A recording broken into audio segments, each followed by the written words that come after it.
नमस्ते। आज हम स्टैंडर्ड 5th में लेसन नंबर हिंदी सब्जेक्ट का अभ्यास करेंगे। हिंदी सब्जेक्ट में भी हम लेसन नंबर 7 तक तो अभ्यास कर लिया है। आज हम हिंदी में लेसन नंबर 8 उसका अभ्यास करेंगे। चलो आप सब अपनी टेक्स्ट बुक निकालो, उसमें भी आप लेसन नंबर 8 निकालो। लेसन नंबर 8 का नाम है भरत मिलाप। यह लेसन रामायण से लिया गया है। हमारे जीवन में भाई का क्या महत्व होता है उसके बारे में कहा गया है। यहाँ श्री राम भगवान जो है वह अपने माता पिता की आज्ञा का पालन करने हेतु 1-2 दिन के लिए नहीं पर पूरे 14 साल के लिए वन में जा रहे हैं। वन में जा चुके हैं तब यह बात उसके भाई जो है भरत उसको पता चलती है, तो वह श्री राम को मिलने जाता है वन में और क्षमा मांगता है कि भैया इसमें मेरा कोई हाथ नहीं है आपको वनवास दिलाने में। आप तो सब भाइयों में बड़े हैं, तो आपको ही सिंहासन पर बैठना चाहिए, आपको ही पूरे राज्य का राजकाज संभालना चाहिए। तो यहाँ भी ऐसा करते हैं। श्री राम भगवान है तो श्री राम भगवान से भरत उसकी खड़ाऊ मांगते हैं। खड़ाऊ यानी कि क्या आपको पता है? खड़ाऊ यानी कि लकड़ी की चप्पल जो श्री राम भगवान पहनते थे, उसको चरण पादुका भी कहा जाता है। तो भरत कहते हैं कि मैं आपकी खड़ाऊ को सिंहासन पर रखकर एक सेवक की भांति राजकाज संभालूंगा, पर मैं सिंहासन पर नहीं बैठूंगा। सिंहासन पर बैठने का अधिकार तो सिर्फ आपका ही है। तो देखो कैसा अच्छा भाई है। हमारे जीवन में तो ऐसा होता है कि जब बड़ा भाई हमारे से अलग हो जाता है तो छोटा भाई तो उसके घर भी नहीं जाता है, उससे पूरे रिश्ते नाते तोड़ देता है। ऐसा होता है आज के समय में, पर पहले के समय में कैसा था? तो चलो सब अपनी टेक्स्ट बुक में ध्यान दो। मैं लेसन चलाती हूँ, आप उसमें ध्यान देना। मैं जो भी क्वेश्चन पूछूँ उसके आंसर भी आपको देने हैं। ओके। माता पिता की आज्ञा का पालन करने हेतु राम वन में गए। उनके साथ सीता भी गई। श्री राम के साथ सीता और उसका छोटा भाई लक्ष्मण तीनों साथ में वनवास जाते हैं। भरत को यह बात का पता चलने पर वे अयोध्या के सिंहासन पर नहीं बैठे। जब भरत को पता चलता है कि श्री राम भगवान मेरी वजह से ही वनवास गए हैं, तो वो सिंहासन पर नहीं बैठता है, अपितु सिंहासन पर राम की खड़ाऊ रखकर सेवक की भांति राजकाज किया। इसीलिए कहा गया है भाई हो तो भरत जैसा। चलो सब अपनी टेक्स्ट बुक में ध्यान दो। वन का एक भाग है। कुटिया के बाहर राम सीता बैठे हुए हैं। पास ही धनुष्य बाण लिए लक्ष्मण खड़े हैं। देखो कि यहाँ एक वन का चित्र दिया गया है, उसके बाजू में कुटिया यानी कि झोपड़ी है छोटी सी, और उसके बाहर श्री राम भगवान, सीता मैया और उसका भाई लक्ष्मण खड़े हैं। दृश्य 1 यानी कि यहाँ जो लेसन है स्टार्ट होता है। राम, भाई लक्ष्मण जरा देखो तो यह आवाज़ कहाँ से आ रही है? कई लोग सामने से जंगल में आते हैं तो जंगल में से आवाज़ आने लगती है कि जंगल में हमारे सिवा तो यहाँ कोई नहीं है। तो ये आवाज़ कहाँ से आती है? श्री राम भगवान अपने भाई लक्ष्मण को कहता है कि देखो तो ये आवाज़ कहाँ से आ रही है। लक्ष्मण इधर उधर देखकर, प्रभु सामने से कुछ लोग आते दिखाई दे रहे हैं। देखो लक्ष्मण कहता है इधर उधर देखकर, सामने से तो कुछ लोग आ रहे हैं। राम, कौन लोग हैं? जरा ध्यान से तो देखो। श्री राम को शंका होती है कि हमारे अलावा यहाँ कोई नहीं है तो कौन आ रहा है, जरा ध्यान से तो देखो। लक्ष्मण ध्यान से देखकर, अरे यह तो भरत है, साथ ही बहुत से लोग हैं, हमें सावधान हो जाना चाहिए, शायद वे लोग लड़ने के लिए आ रहे हैं।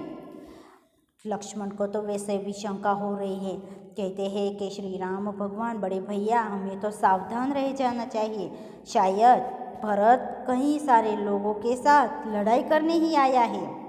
राम हंसते हुए, भाई लक्ष्मण, तुम तो बिना बात शक करने लगते हो। शक करना यानी कि शंका करना। तो राम हंसते हुए कहते हैं, लक्ष्मण, तुम तो बिना बात जाने ही शक करने लगते हो।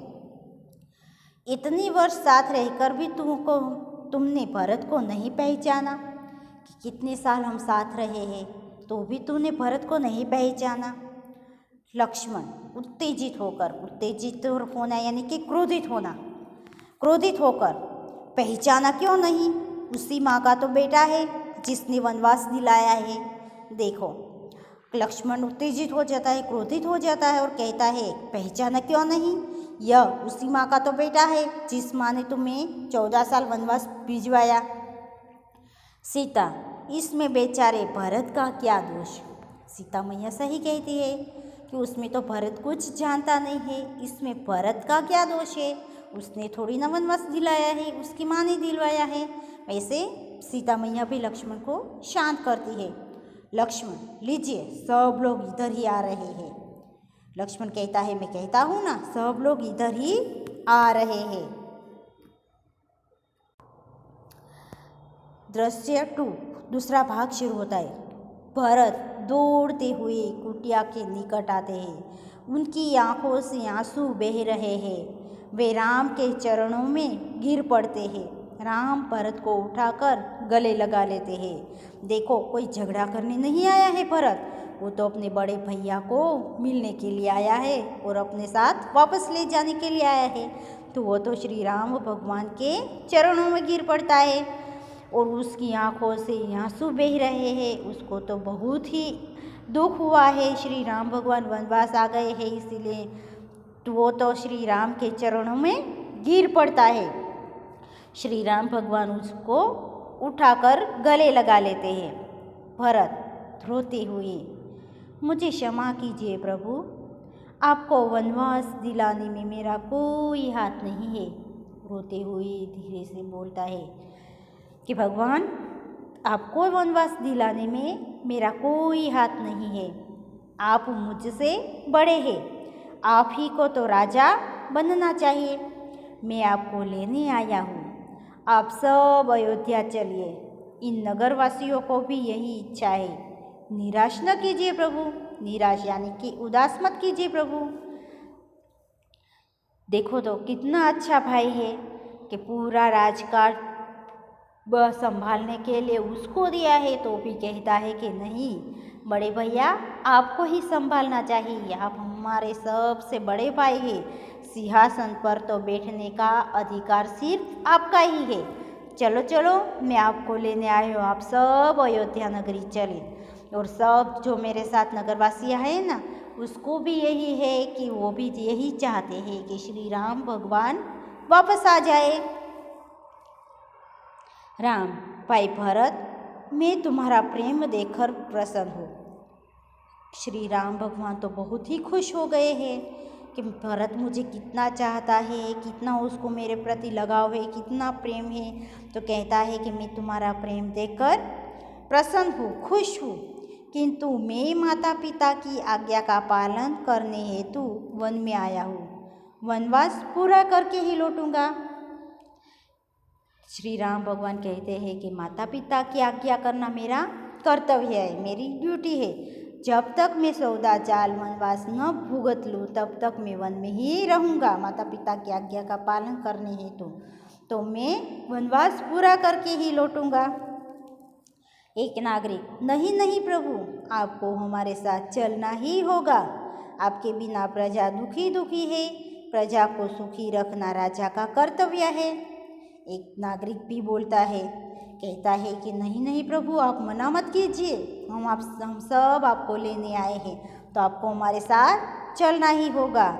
आपके बिना राजकाज अधूरा है, आपके बिना हम दुखी दुखी हैं। सब प्रजा को सुखी रखना तो एक राजा का कर्तव्य होता है, ड्यूटी होती है। तो आप हमारे साथ चलिए। राम, नगरजनों, इस माता पिता की आज्ञा का पालन करना मेरा सबसे बड़ा कर्तव्य है। भरत मेरा बड़ा भाई, छोटा भाई है। जब तक मैं वनवास न भुगत लूँ तब तक भाई भरत का सुख दुख का ध्यान रखेगा। आप उसे राजा माने, यह मेरा आदेश है। श्री राम भगवान कहते हैं कि मैं माता पिता की आज्ञा के हेतु ही यहाँ वनवास आया हूँ, तो उसकी आज्ञा का पालन करना मेरा कर्तव्य है। जब तक मैं वनवास न भुगत लूँ तब तक आप भरत को ही राजा माने और उसी सभी आज्ञा का पालन करें। उसे राजा मानकर उसको सभी राजकाज के कामों में आप सहाय करें। भरत कुछ सोचकर, अच्छा प्रभु, जैसी आपकी आज्ञा, पर मेरी एक विनती सुनो, स्वीकार करें। भरत समझ जाता है कि कोई बात नहीं।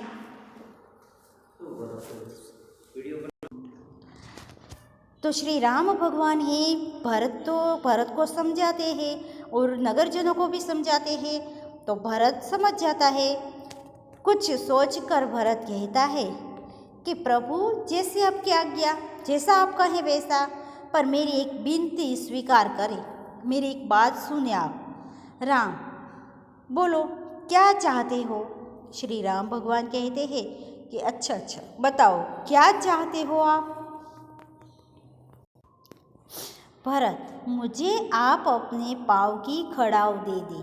मैंने कहा ना, खड़ाव यानी कि लकड़े की चप्पल। लकड़े की चप्पल जो है वह श्री राम भगवान अपने चरणों में पहनते थे। उसको चरण पादुका भी कहा जाता है। तो भरत कहता है कि श्री राम भगवान, कोई बात नहीं, पर आप मेरी एक विनती सुन लो। तो श्री राम भगवान कहते हैं कि क्या, बोलो। तो कहते हैं कि मुझे आप अपने पाँव की खड़ाव दे दो। श्री राम भगवान, खड़ाव का क्या करोगे? श्री राम भगवान पे चिंतित हो गए हैं, सोच में पड़ गए हैं कि भरत, तुम मेरी खड़ाव का क्या करोगे? भरत, इन्हें सिंहासन पर रखकर आपके लौटने तक सेवक की तरह राजकाज करूँगा। भरत का प्रेम देखकर राम, सीता और लक्ष्मण गदगद हो जाते हैं। गदगद होने यानी कि आनंदित होना। तो यहाँ कहते हैं भरत कि श्री राम भगवान, मैं आपकी खड़ाव को सिंहासन पर रखूँगा और एक सेवक की भांति राजकाज संभालूँगा, पर मैं सिंहासन पर नहीं बैठूँगा। इसी तरह से एक सेवक की भांति